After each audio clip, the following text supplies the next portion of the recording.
Morning बच्चों, मैं doctor KD. Dwivedi आज आप लोगों को पुनः विज्ञान के अध्याय 6 जैव प्रक्रम में वापस ले चलता हूं।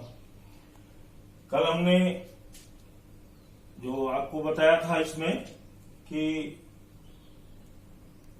पाचन क्रिया या पोषण कैसे होता है उसका एक सामान्य सभी जीवों के लिए, आज विशेषकर मनुष्य में जो पोषण होता है उसके बारे में हम चर्चा करेंगे, जिसमें सबसे पहले हम जान लेते हैं कि मानव का पाचन तंत्र। पाचन तंत्र में मनुष्य के मुंह से शुरू होता है।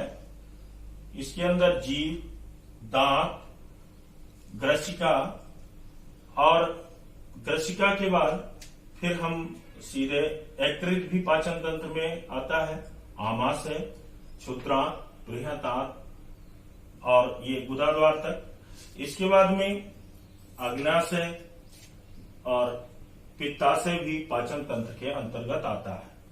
अभी हम आपको इन अंगों को जो है आपको बता रहे हैं, क्योंकि अभी इस पर हमें इस पूरे पाचन क्रिया को समझाना पड़ेगा। तो ये आप लोग पहले ये चित्र ध्यान से देख लीजिए कि हमारा पाचन चूंकि मुंह से शुरू होता है, तो मुंह से हम स्टार्ट करेंगे और सबसे पहले हम आपको बताएंगे कि मनुष्य के पोषण में सबसे पहली प्रक्रिया जो हमने बताया था पोषण में, अंतर्ग्रहण।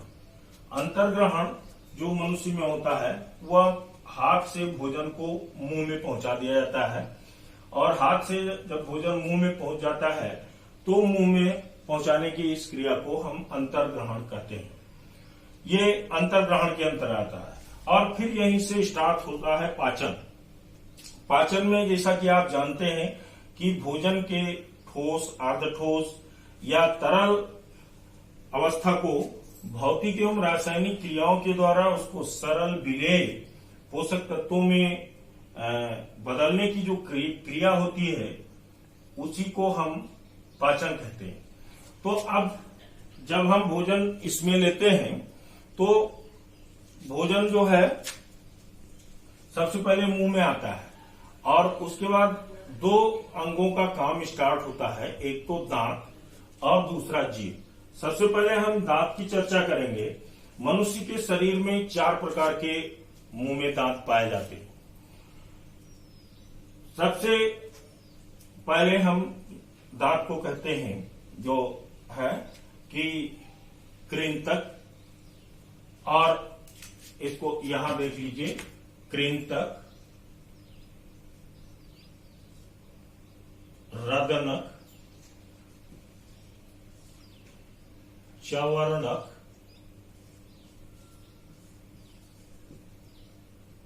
और अग्र चवर्णक और चवर्णक, अग्र चवर्णक और चवर्णक, ये 4 प्रकार के दांत होते हैं। इसको अंग्रेजी में इंसिजर, इसको कैनाइन, इसको प्रीमोलर और इसको मोलर कहते हैं। इस तरह से इसको आई से, इसको सी से, इसको पी से और इसको एम से, इसको पीएम और इसको एम से लिखते हैं। इसमें हम देखते हैं हमारे ऊपर और नीचे दोनों जबड़े में दांत होते हैं। ऊपर जो दांत होते हैं उसका एक बीचों बीच से एक साइड में ये सारे दांत होते हैं और दूसरी साइड में सारे दांत होते हैं। इसी प्रकार नीचे भी बीच से ये सारे दांत दोनों साइड में होते हैं। ये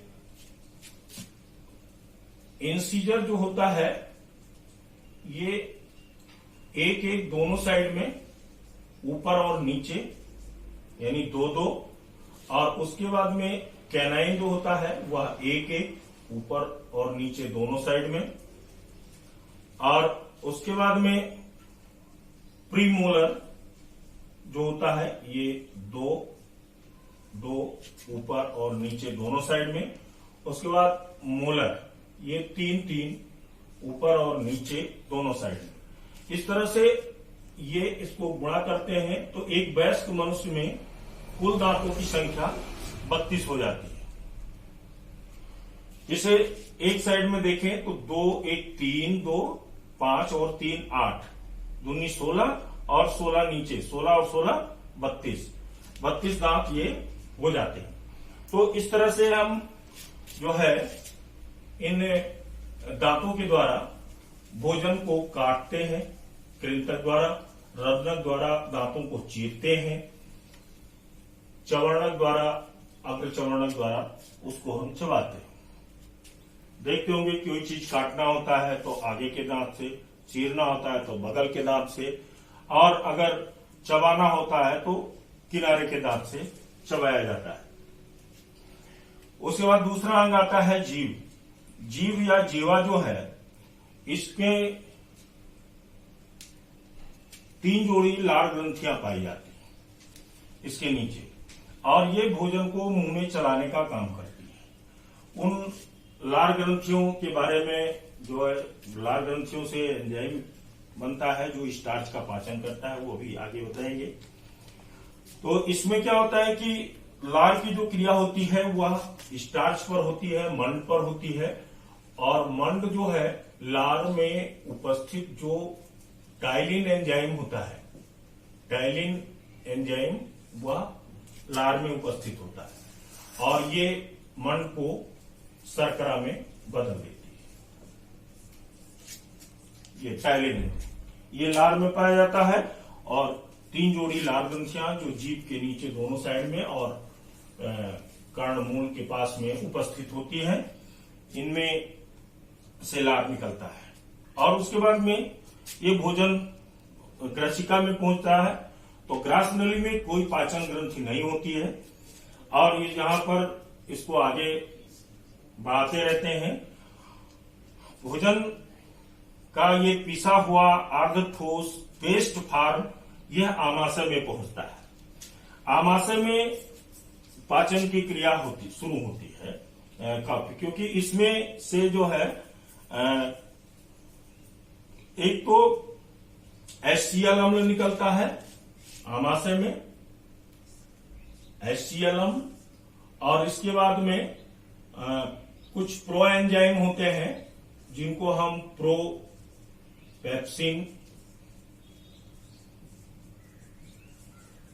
और रेनिन कहते हैं। रेनिन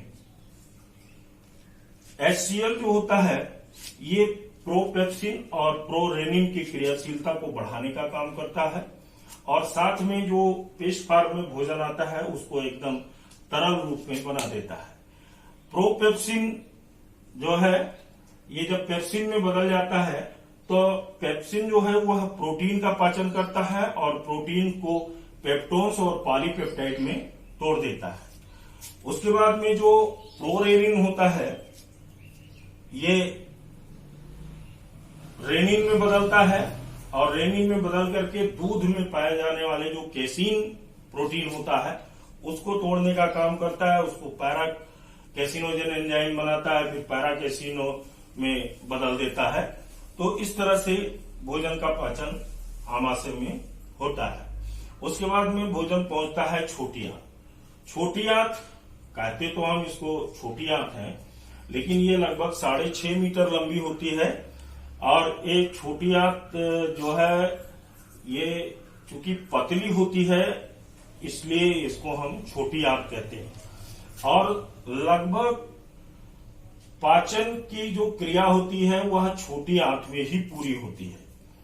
छोटी आंत में हम 2 भागों में पाचन होता है। सबसे ऊपर जो आमाशय से जो भोजन पहुंचता है वह ग्रहणी में पहुंचता है। ग्रहणी में ही पित्तरस, पित्ताशय से पित्तरस आता है, जो HCl अम्ल द्वारा भोजन को जो भोजन का अणु अम्लीय हो जाता है उसको क्षारीय माध्यम जब उपस्थित होता है अम्लीय माध्यम में तो वह उदासीन हो जाता है, और उसकी अम्लीयता को यह पित्तरस दूर करता है। ग्रहणी को अंग्रेजी में डुओडेनम भी कहते हैं। और इसके साथ साथ इसमें 3 प्रकार के एंजाइम जो है स्रावित होते हैं अग्न्याशयी रस से, जिसका नाम है ट्रिप्सिन, एमाइलोप्सिन और स्टिएप्सिन। ट्रिप्सिन,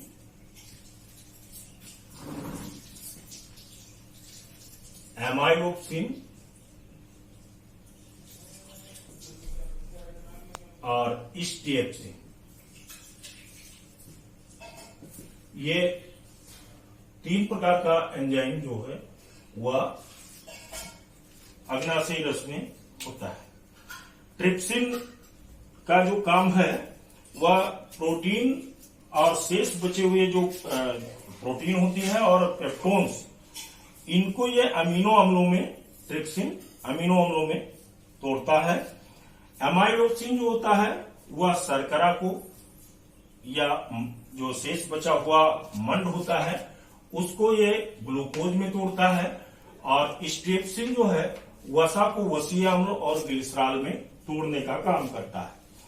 तो इस तरह से छोटी आंत के ग्रहणी यानी डुओडेनम में पाचन हो जाता है। उसके बाद में पाचन होता है इसके दूसरे भाग में, छोटी आंत का जो दूसरा भाग होता है जिसको इलियम कहते हैं।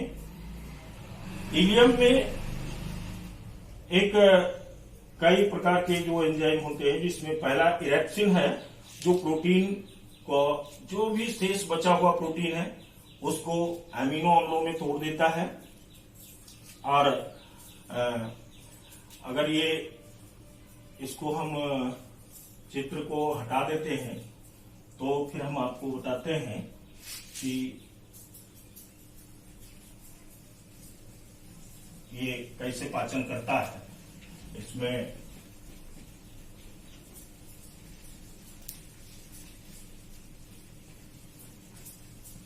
सबसे पहले इरेप्सिन,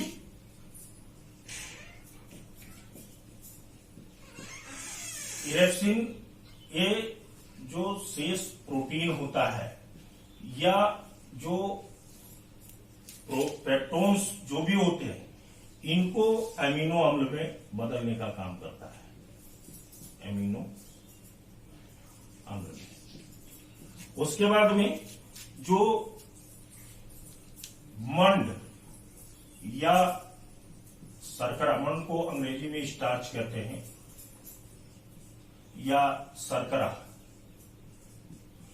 कार्बोहाइड्रेट जो भी होता है, इसको ये कई एंजाइम हैं इनको हम एक साथ बता दे रहे हैं। माल्टेज, इनवर्टेज,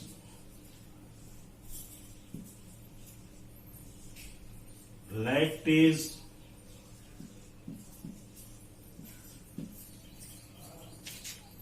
सुक्रेज,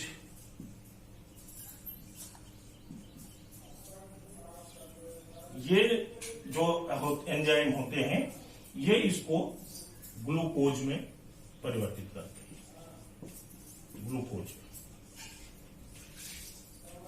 ग्लूकोज में बदल देते हैं। तो इस तरह से जो है इरेप्सिन में। और एक और एंजाइम होता है लाइपेज। लाइपेज जो होता है ये वसा को, लाइपेज वसा को वसीय अम्ल और ग्लिसरॉल में, वसीय अम्ल और ग्लिसरॉल में तोड़ देता है।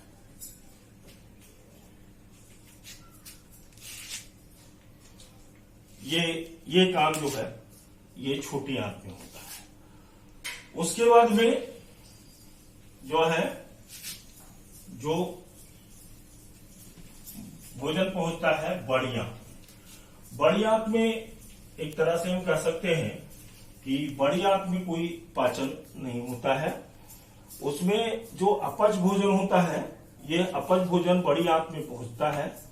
वहां पर जो शरीर के लिए बड़ी आंत में जो आवश्यक लवण होते हैं, अगर वह अपचित भोजन के साथ निकल रहे होते हैं तो उस अपचित भोजन से वह लवण को और आवश्यकता से अधिक जल अगर वह अपचित भोजन के साथ है तो उसको अवशोषित करने का काम बड़ी आंत में होता है।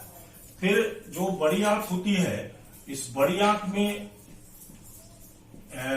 वह जो शेष पदार्थ बचता है जिसको हम अपशिष्ट पदार्थ कहते हैं, यह अपशिष्ट जो होता है वह पहुंच जाता है मलाशय में, और मलाशय में यह इकट्ठा होता रहता है, और जब मलाशय भर जाता है तो समय समय पर इसका जो है गुदाद्वार द्वारा त्याग कर दिया जाता है और यह शरीर से बाहर निकल जाता है। इस तरह से यह क्रिया जो है संपन्न हो जाती है।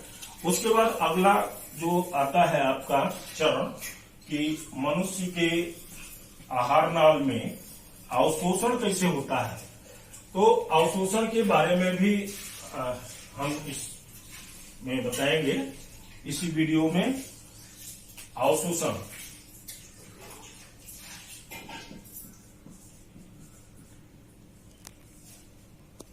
एब्जॉर्प्शन,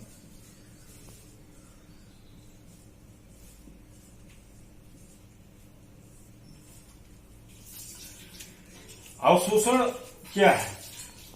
जो पोषक तत्व होते हैं, पोषक तत्व के अणुओं को विसरित होकर रुधिर में पहुंचने की जो क्रिया होती है वह अवशोषण कहलाती है।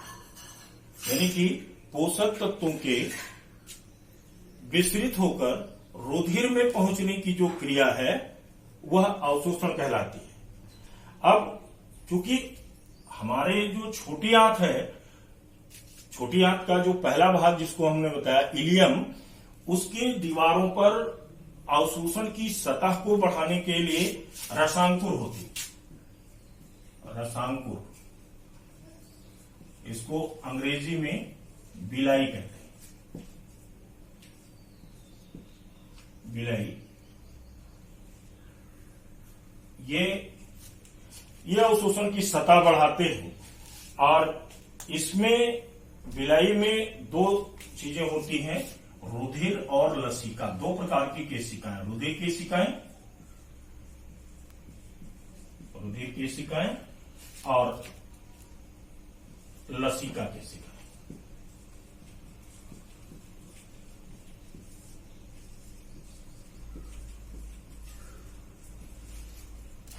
रुधिर केशिकाओं में क्या होता है कि एमिनो अम्ल, शर्करा और लवण, विटामिन, ये जल के साथ अवशोषित होकर के और रुधिर वाहिनियों में भेज दिए जाते हैं। जबकि ग्लिसरॉल जो होता है, जो अभी वसा की पाचन से बना ये ग्लिसरॉल, ये ग्लिसरॉल जो है ये पहुंचता है म्यूकोसा, श्लेष्म कला में, श्लेष्म कला, इसको हम म्यूकोसा या म्यूकस मेम्ब्रेन कह सकते हैं, म्यूकस मेम्ब्रेन। और ये फिर जो है इसमें जो है वसीय अम्ल जो इनसे बनते हैं, वसीय अम्ल,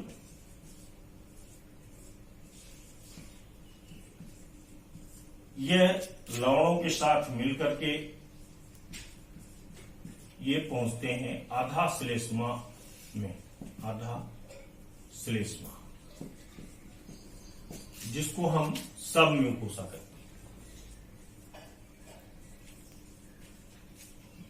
ये यहां पर पहुंच जाते हैं।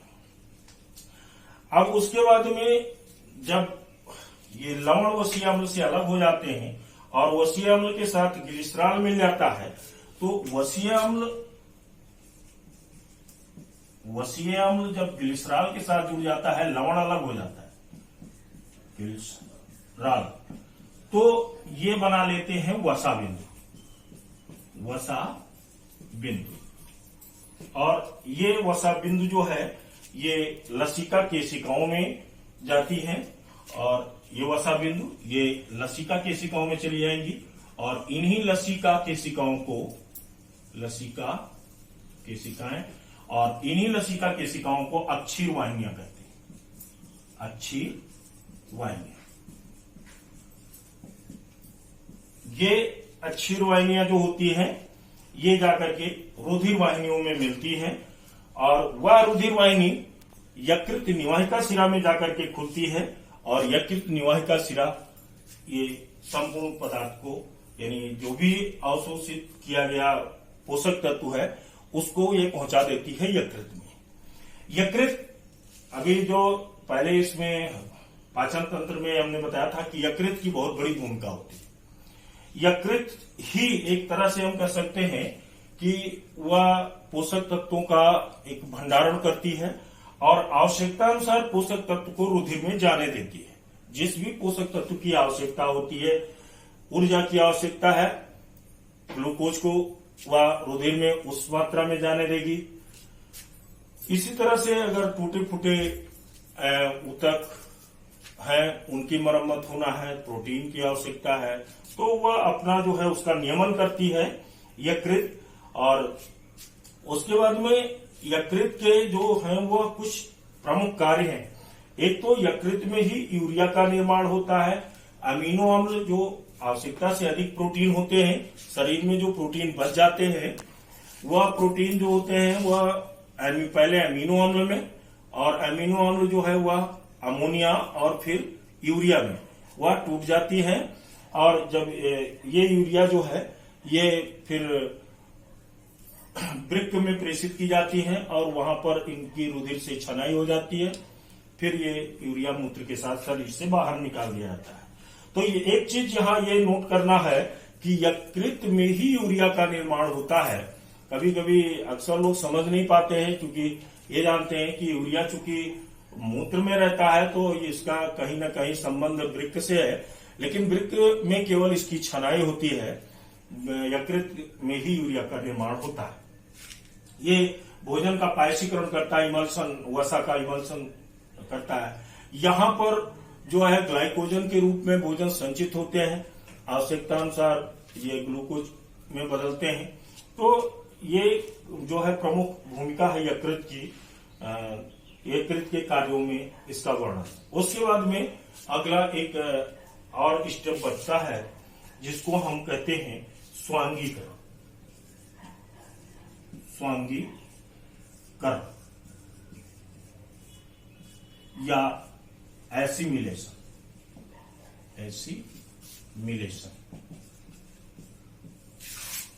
स्वांगीकरण में जो भी पोषक तत्व है ये कोशिका द्रव्य या कोशिका के द्वारा ग्रहण करके जीव द्रव्य में विलीन होने की क्रिया, अर्थात जीव द्रव्य में जब ये आत्मसात हो जाते हैं तो इस क्रिया को हम स्वांगीकरण कहते हैं। स्वांगीकरण यानी कि पोषक तत्वों के कोशिका द्वारा ग्रहण करके जीव द्रव्य में विलीन, जब ये उसमें विलीन हो जाते हैं तो उसी से ही कोशिका में वृद्धि होती है, जिससे शरीर की वृद्धि होती है, टूटे फूटे ऊतकों की मरम्मत होती है। यानी जितने भी जैविक क्रियाएं हैं वह संपादित होने के लिए जो भी आवश्यकता होती है उन्हीं कोशिका और जीव द्रव्य से होती है, तो ये वहां पहुंचा दिए जाते हैं। उसके बाद में एक लास्ट जो बचता है आपका आखिरी चरण, ये तीसरा चरण था, ये चौथा चरण और ये पांचवा चरण हम यहाँ पर लिख देते हैं, जो बहुत बहिक्षेपण या इसको हम कह सकते हैं इजेशन।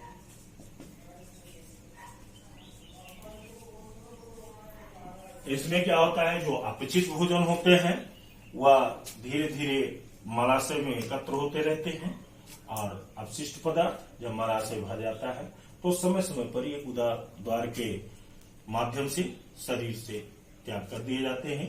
इस क्रिया को बहिक्षेपण कहते हैं। तो इस तरह से आज के वीडियो में मनुष्य में जो पोषण होता है, जो पाचन तंत्र है मनुष्य का, जो जिस प्रकार से पाचन क्रिया संपन्न होती है वह बताया गया है। अब जैव प्रक्रम में अभी सारी प्रक्रियाएं हैं, तो आगे दूसरे वीडियो में अगली प्रक्रिया लेकर पुनः उपस्थित होंगे। अगर समझ में आया होगा तो अवश्य इसको जो है बताइएगा, अपना सुझाव दीजिएगा और जो भी इसमें सुधार करना हो। धन्यवाद।